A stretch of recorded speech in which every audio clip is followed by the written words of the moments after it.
அஸ்ஸலாமு அலைக்கும். பெரிய சிட்டியில் தான் ஆப்பர்ச்சுனிட்டிஸ் இருக்கும்னு நினைக்கிறோம். ஆனால் டேலண்ட்டுக்கு பிளேஸ் முக்கியம் இல்லைன்னு இன்றைக்கி நம்ம ஊர் மக்கள் ப்ரூவ் பண்ணிட்டாங்க. நம்ம ஊரில் ஃபர்ஸ்ட் டைமாக இந்த மாதிரி கைவினை பொருட்களும் ஹோம்மேட் உணவுப் பொருட்களும் சேர்ந்து ஒரு கண்காட்சி நடந்தது.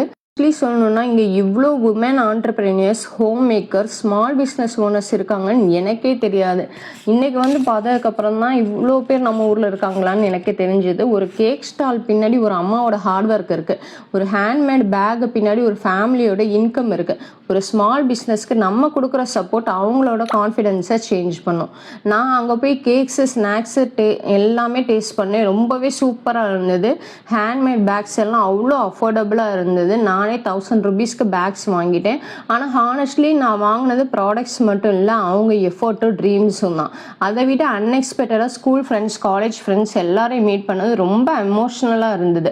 கொஞ்சம் நேரம் ஃபோனு, ஸ்ட்ரெஸ்ஸு, ஒர்க்கு எல்லாத்தையும் மறந்து ஓல்டு மெமரிஸ்க்கு திரும்பி போன ஃபீல். சீஃப் கெஸ்ட் ஈவெண்ட்டை ஓப்பன் பண்ணி வச்சாங்க. அதுக்கப்புறம் க்ரௌடு ஃபுல்லாக வந்துச்சு. ஃபேமிலியோடு லோக்கல் பிஸ்னஸை சப்போர்ட் பண்ணது பார்க்க ரொம்ப ஹாப்பியாக இருந்துச்சு. இந்த மாதிரி எக்ஸிபிஷன் இயர்லி நடக்கணும்னு ஆசை.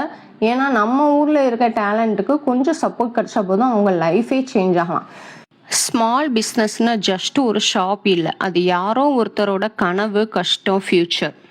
Because one small support can create one big success story.